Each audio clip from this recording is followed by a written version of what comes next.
Bien, buenos días. Nosotros somos el grupo B1 y esta mañana tendremos a bien presentarles las secciones 25, 29, 23 y 10 de lo que corresponde a la NIC para pymes. Nuestro grupo se encuentra conformado por Edwin Montoya, Kelvin Samayoa, Luis Castillo y su servidor Javier López. Sección 25, costos por préstamos. Esta incluye principalmente lo que es el alcance, reconocimiento e información a revelar, ya que nos hace mención que especifica la contabilidad de lo que son los costos por préstamos. Y los costos por préstamos son los intereses y otros costos que una entidad incurre que están relacionados con los fondos que se ha tomado prestados.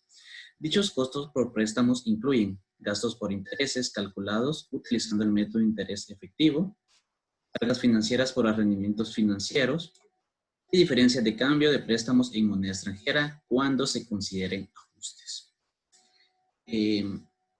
Una entidad va a reconocer todos los costos por préstamos como un gasto en resultados en el periodo que se incurren.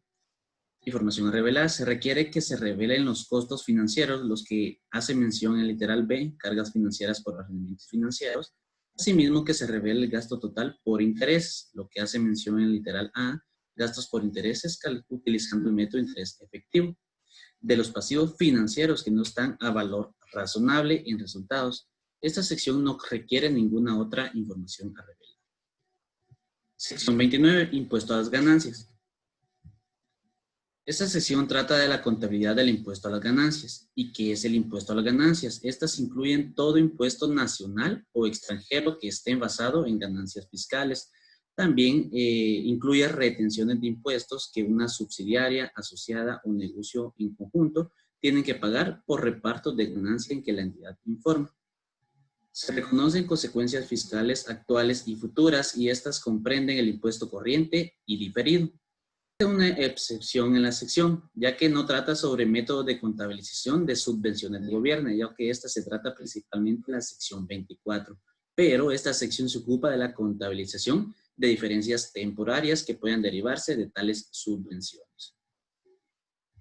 Reconocimiento y medición de impuestos corrientes. Una entidad va a reconocer un pasivo por impuestos corrientes por el impuesto a pagar por ganancias fiscales del periodo actual y anteriores. Va a reconocer un activo por impuesto corriente por beneficios de una pérdida fiscal que pueda ser aplicada para recuperar el impuesto pagado en un periodo anterior. Y va a medir un pasivo o activo por impuesto corriente a los importes que se esperan pagar o recuperar usando tasas impositivas vigentes de la legislación vigente. Reconocimiento de impuestos diferidos. Este está inherente al reconocimiento de un activo o pasivo que la entidad que informa espera recuperar o cancelar el importe. Si la entidad espera recuperar el importe en libros de un activo o liquidar el importe en libros de un pasivo sin afectar las ganancias imponibles, no surgirá ningún impuesto diferido con respecto al activo o pasivo. Una entidad va a reconocer un activo pasivo por impuesto diferido por el importe a recuperar o pagar en periodos futuros como resultado de transacciones o sucesos pasados. La base fiscal de un activo es el importe que será deducible de los beneficios económicos. La base fiscal de un pasivo es igual a su importe en libros menos cualquier importe que sea deducible fiscalmente respecto de ese pasivo en periodos futuros. Las diferencias temporarias pues son las que existen entre el importe en libros de un activo o pasivo en el estado de situación financiera y su base fiscal. Las diferencias temporarias se dividen en imponibles y deducibles. Las diferencias temporarias imponibles se reconocerá un pasivo por impuestos diferidos por toda diferencia temporaria imponible, a menos que el pasivo se haya surgido por un reconocimiento inicial de una plusvalía o el reconocimiento inicial de un activo o pasivo en una transacción que no es una combinación de negocios y que en el momento en que fue realizada no afectó ni a la ganancia contable ni a la ganancia o pérdida fiscal. Diferencia temporaria deducible. Se reconocerá un activo por impuesto diferido para toda diferencia temporaria deducible a medida que resulte probable que la entidad disponga de ganancias fiscales futuras contra las que utilizar esas diferencias deducibles, salvo que el activo por impuesto diferido aparezca del reconocimiento inicial de un activo o pasivo en una transacción que no sea una combinación de negocios y que en el momento que fue realizada no afectó ni ganancia contable ni ganancia o pérdida fiscal. Para continuar con la exposición, vamos a seguir hablando de las pérdidas y créditos fiscales no utilizados, en el cual debe reconocerse un activo por impuestos diferidos siempre que pueda compensar con ganancias fiscales de periodos posteriores, pérdidas o créditos fiscales no utilizados, pero en la medida que sea probable las ganancias fiscales futuras contra las cuales utilizar pérdidas o créditos fiscales no utilizados. Reconsideración de activos por impuestos diferidos no reconocidos. Al final del periodo sobre el que se informa, una entidad deberá evaluar los activos por impuestos diferidos no reconocidos.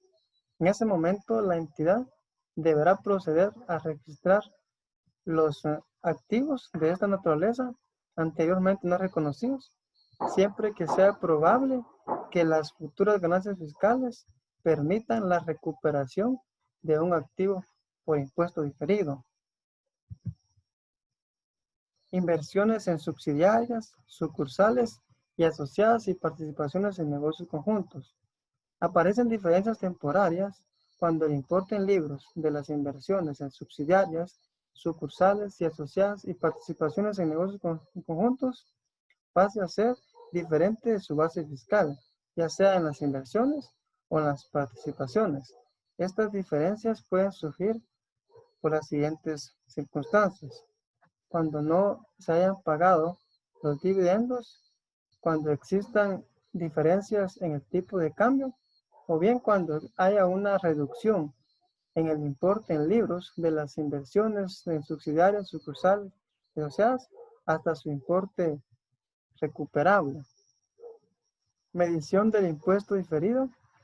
Una entidad medirá un pasivo activo por impuestos diferidos utilizando las tasas impositivas y la legislación fiscal que hayan sido aprobadas o cuyo proceso de aprobación esté prácticamente terminado en la fecha de presentación. Medición del impuesto corriente y diferidos. Una entidad no descontará los activos ni pasivos por impuestos corrientes. Retenciones fiscales sobre dividendos. Cuando la entidad haya pagado dividendos a sus accionistas, puede estar obligada a pagar la parte proporcional de los impuestos a la autoridad fiscal. Presentación en el resultado integral y en el patrimonio. Una entidad presentará el gasto por impuestos en el componente del resultado integral total o bien en el patrimonio. Compensación. Una entidad compensará activos corrientes o no corrientes y pasivos corrientes y no corrientes siempre y cuando exista el derecho obligatoriamente de compensar dichos importes. Continuando con la exposición, hablaremos sobre la sección 23, la cual habla sobre ingresos de actividades ordinarias y nos da una definición que son los incrementos que se reciben en el transcurso normal de la operación o sobre el periodo que se informa. El alcance nos dice que se aplicará y contabilizará estos ingresos procedentes de las siguientes transacciones y sucesos, ya sea en la venta de bienes, la prestación de servicio, los contratos de construcción en los que la entidad sea el contratista y el uso por parte de terceros de activos de la entidad que produzcan intereses, regalías o dividendos. Asimismo, se excluyen algunos ingresos especializados que son cubiertos en otras secciones, así como son los acuerdos de arrendamiento que se atienden o se desarrollan en la sección 20, asociadas y empresas conjuntas en la sección 14, los instrumentos financieros se desarrollan en la sección 11 y 12, las propiedades de inversión en la sección 16 y los productos agrícolas se desarrollan en la sección 34. La medición de activos de actividades ordinarias, una entidad medirá los ingresos a su valor razonable de la contraprestación recibida o por recibir, teniendo en cuenta las características siguientes. 1. El importe de cualquier descuento comercial. 2. El descuento por pronto pago. Y 3. Las rebajas por volumen de venta que sean practicadas por la entidad.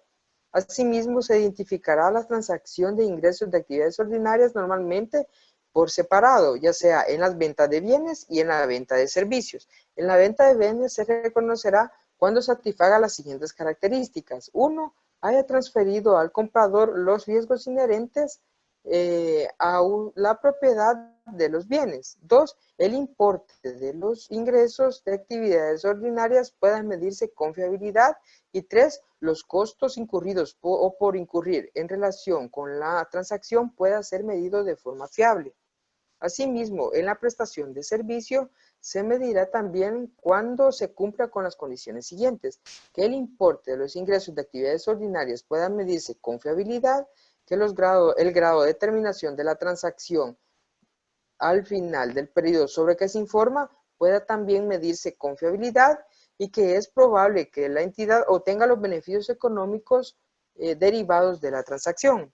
Asimismo, la información que esta sección revelará son las políticas contables, el importe de cada categoría, cuando las actividades ordinarias sean procedentes de la venta de bienes, la prestación de servicios, los intereses, las regalías, las comisiones y la subvención de gobierno. Muchas gracias. Tengan todos muy buenos días. Mi nombre es Edwin Montoya. El día de hoy les hablaré de la sección 10 de NIF para pymes, políticas, estimaciones y errores contables. Alcance. Para guía de la selección y aplicación de políticas contables que se hagan en la preparación de los estados financieros. Cambios en estimaciones contables, correcciones de errores en estados financieros de periodos anteriores.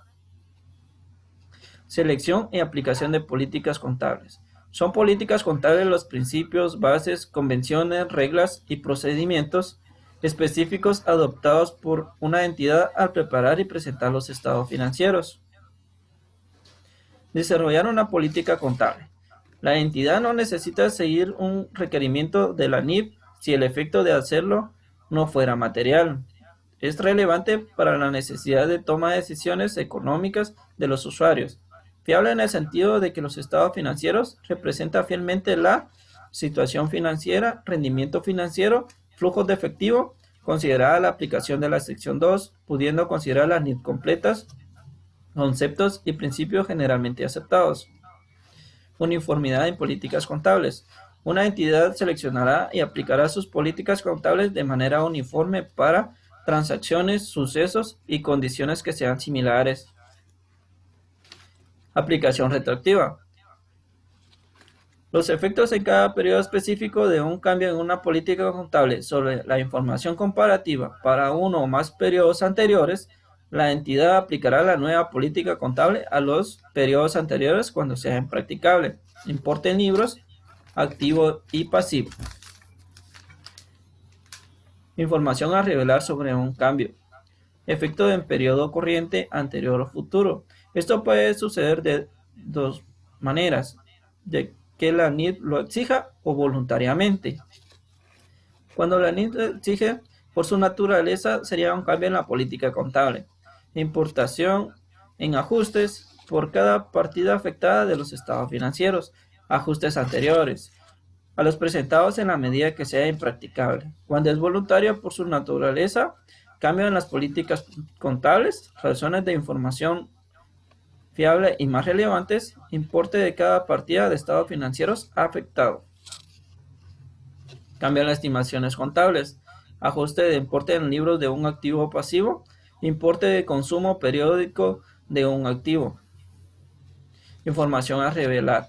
Una entidad revelará la naturaleza del cambio sobre los estados, ya sea activo, pasivo, ingreso o gasto.